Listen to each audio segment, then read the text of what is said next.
Skor kira-kira apa tuh? Allahu Akbar. Hasilnya apa Hasil namanya? tes DNA haplogrup Teguh Said Mudakori LM20. Keinginan saya agar saya dapat melakukan uji tes DNA tanpa perlu mengeluarkan anggaran, kan begitu kan? Ya kan? Sebab kalau kita ngeluarin anggaran ya kita banyak hal yang perlu kita buat, ya kan? Nah, itu intinya. Alhamdulillah, terima kasih. Ya, sama-sama. Dan saya sebatas pribadi, karena saya sadar saya punya umudun nasab dan DNA saya LM20, itu sudah memverifikasi kepuasan saya sebagai umat Nabi Muhammad SAW, dan saya bukan tipe manusia yang mengedepankan jalur nasab, tetapi saya jalur manusia yang mengedepankan amal dan takwa, bukan jalur nasab. Oke, ya baik. Ya.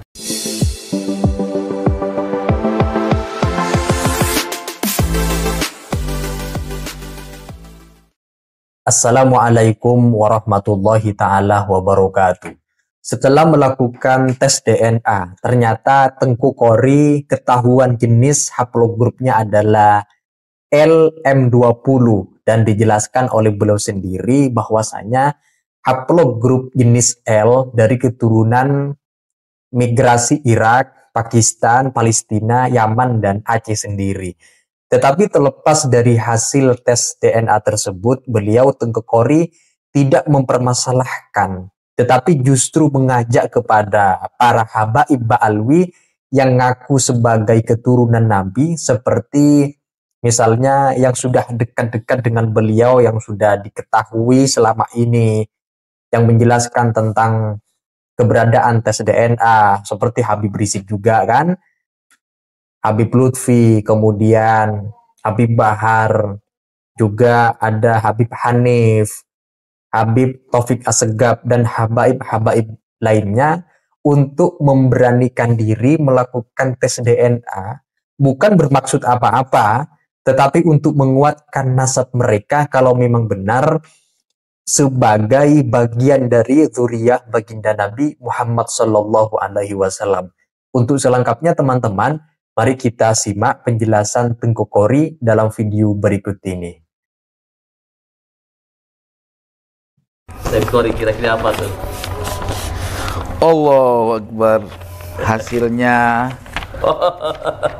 apa Hasil namanya? tes DNA haplogrup Teguh Said Mudakori LM20.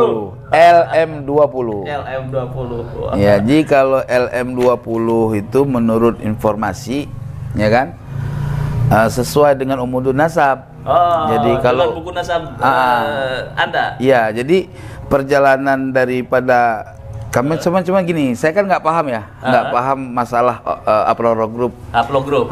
Tapi menurut informasi dari L itu katanya kan migrasi dari Irak apa gitu kan. Timur Tengah lah kan gitu kan. Jadi umudun nasab saya memang dari jalur Irak, gitu loh. Irak, perjalanan Irak, terus Pakistan, terus Palestina, terus Yaman, Aceh. Itu kalau jalurnya itu. Jalur pergerakan pergerakan. itu L. Makanya kalau dilihat dari L ini kan dari jalur Said Ahmad Al-Qushashi ini ke atasnya itu ada masuk dari Dajani, India, ada masuk dari yang disebut Gujarat, ya kan? Terus ke Irak. Nah, cuman yang dari menuju Irak adalah Ali. Dari Ali inilah yang menuju jalur Irak dan ke Aceh menyebarkan tarekat Satariyah. Nah, dari jalur itulah menyebar ke seluruh Indonesia, gitu loh. Oke, berarti dari sisi nasab kemudian juga ajaran tarekat Satariyah. Satariyah. Ya. Baik. Biar hasil ini nanti akan diulas secara tuntas oleh ahlinya, expert. Saya bukan ahli tentang DNA atau tes DNA, tetapi hasil tes DNA yang digelar kami adalah faktual. Kemudian yang kedua tidak mengada-ngada dan real. Ya, tidak ada istilah ketukar gitu ya. Tidak ada istilah ketukar. Iya, iya, iya. Iya. Ya, ini hasil tes DNA Said Qori memang betul LM20. Nanti bisa Anda cari dari mana persebaran dari LM20, banyak di internet, tetapi nanti lebih jelasnya adalah akan kami ulas secara tuntas dengan pakar DNA. Baik, Said Qori, kalau dari sisi jalur nasab Anda, ini bisa dijelaskan kemana sih arah dari buku nasab Anda itu? Iya, dari jalur buku nasab saya itu kan jelasnya itu dari kitab-kitab nasab sekunder dan primer ya. Iya. Nah, kalau dari primer itu kan asalnya itu dari Zaid, ya. Iya, iya, iya. Ah, dari Imam Zaid itu berafiliasi ke beliau kan disalib kan, dibunuh kan, dibunuhnya di Kufah. Iya, iya, iya. Kufah itu kan bagian masih dari Baghdad, Irak kan. Iya, Nah, iya, itu iya. persoalan. Nah, dari keturunan-keturunannya itu berpencar kan. Nah, berpencar Turki, ya, Ada yang ke Turki. Turki itu ada. Dari Turki ini dari pertama Irak ya, Irak, Irak. Turki. Nah, dari Turki lah yang disebut dengan Persia ke Iran gitu loh. Iya, Nah, jadi perjalanan memang kalau dilihat dari ulasan sejarah masuk Islam ke Aceh itu dari Persia itu sudah pasti itu. Sudah pasti ke situ. Sudah pasti cocok gitu loh. Jadi penyebaran Islam dari masa-masa lampau, hubungan Persia, hubungan Baghdad kan di Aceh kayak Tengku Cik di Ribe itu, atau Tengku Cik Tanoh Abe itu Al-Baghdadi yang mengarang Juz Ammah zaman dulu kan ada Ya, ya, ya. Juz Ammah Baghdadiyah. Ya, Nah, itu kan karangan Tengku Cik Tanoh Abe Al-Baghdadi. Nah, siapa Jadi, itu? Beliau itu? Itu ulama karismatik Aceh. Dan ada hubungan kekeluargaan dengan Tengku Cik di Pasi juga. Gitu loh. Di situ, ya. Mungkin itu hubungan perkawinan, walaupun nanti apakah ke arah sana jalurnya kita belum verifikasi data akurat. Tetapi ada hubungan antara kekeluargaan antara Tengku Cik di Pasi dengan Tengku Cik Tanoh Abe yang sudah terverifikasi keluarga itu. Ya, ya. Tengku Cik Badarudin, ya kan? Tengku Cik Badarudin itu disebut dengan Tengku Cik di Pedada, ya, Ya, ya. atau ada lagi Tengku Cik di Paluh, ya kan? Nah, itu ada hubungan ke darah wali malah kalau itu mah. Ya, ya, ya. Nah, sebagaimana saya kemarin pulang ke Aceh memverifikasinya dengan saudara-saudara di sana. Jadi kalau ditinjau daripada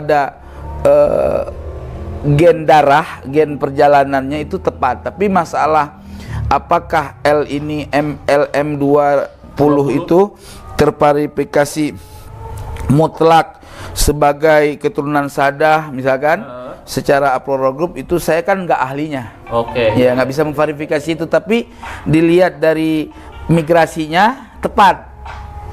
Ya. Ini namanya dari migrasi ini kan? Dari migrasinya tepat. Gitu. Tapi kalau harus J1 misalkan, katanya darah J1 adalah haplogrupnya keturunan Sayyidina Ali, itu kan saya belum paham. Oke. Gitu. Iya. Apakah mutlak seperti itu? Maka soal DNA bagi saya nih, Bang. Saya berfaham bahwa DNA itu harus kita ketahui. Tapi kita tidak bisa menyatakan harus dengan DNA dapat memverifikasi keturunan. Maka supaya kita tidak penasaran, ya kan saya terus terang. Saya nggak mau ini, akurat aja lah. Gitu. Saya punya nasab, ketika tes DNA hasilnya L, berarti kita lihat dari jalur keturunan. Ya. Adakah mutasi negara-negara tersebut, ya kan? Ya, Nah, itu sudah menjadi kepuasan bagi saya. Nah, sementara Habib-Habib yang lain sebetulnya nggak perlu takut. Nah, jadi menurut paham saya ya, ayolah kita coba beranikan diri untuk tes DNA gitu, nggak usah takut, nggak usah ngaram-ngaramin kan gitu. Iya. Habib Agus Arsal Al-Habsyi pun sudah. Itu wajib itu. Beliau itu adalah G. Haplogrupnya. Haplogrupnya. Beliau merasa legowo gitu. Iya. Baik. Ya, kembali lagi bahwa memang yang saya baca di literasinya Said Qori, bahwa yang haplogrup dari Sayyidina Ali adalah J1 FGJ 10.500. Nah, ini menurut Anda di sini Anda itu LM20, tanggapannya bagaimana nih kira-kira? Ya, tadi kan saya sudah telepon ya, dengan teman-teman yang ahli DNA, yang paham dengan DNA. Dia juga mengatakan tidak bisa divonis J1 itu adalah keluarga Sayyidina Ali, itu berdasarkan apa kan gitu. Namun ya kita sekarang kembali kepada kapasitas orang yang ahli di bidangnya, yang dapat menghukumi kepastiannya gitu loh. Iya, Ya iya. kalau saya mau ngomong apa? Saya bicara nasab. Kan dari dulu-dulu saya bilang DNA tidak menjadi syarat mutlak memverifikasi nasab. Iya, Tapi DNA merupakan sarana untuk menjadi pelengkap untuk memperkuat suatu nasab. Kalau nasabnya itu bermasalah, DNA-nya lari daripada jalur nasab, maka bermasalah. Iya, iya, iya. Ya kan? Tapi bila nasabnya tidak bermasalah, DNA-nya lari dari jalur nasab, maka nasab itu yang menjadi patokan. Nah, Gitu loh. iya, iya. Teori Said Qori seperti itu ya. Gitu. Luar biasa itu. Memang polemik nasab ini menjadi sebuah perdebatan. Malandi UIN Wali Songo Semarang akan menggelar seminar internasional tentang perjalanan Islam Pahlawi, kemudian juga masalah nasab. Ini menarik. Artinya persoalan nasab ini tidak lagi menjadi sebuah persoalan kasuistik, tetapi menjadi kajian ilmiah. Termasuk juga ini tes DNA. Tes DNA menjadi bagian terpenting di dalam scientific. Scientific. Iya, di dalam ilmu pengetahuan. Nah, baik Said Qori. Nah, kira-kira nih, itu ya, menurut Anda nih, polemik nasab ini dengan adanya YDNA ternyata yang dari beberapa Habib juga ada G, kemudian ada L, kemudian juga ada yang O gitu ya. Nah, itu bagaimana ini?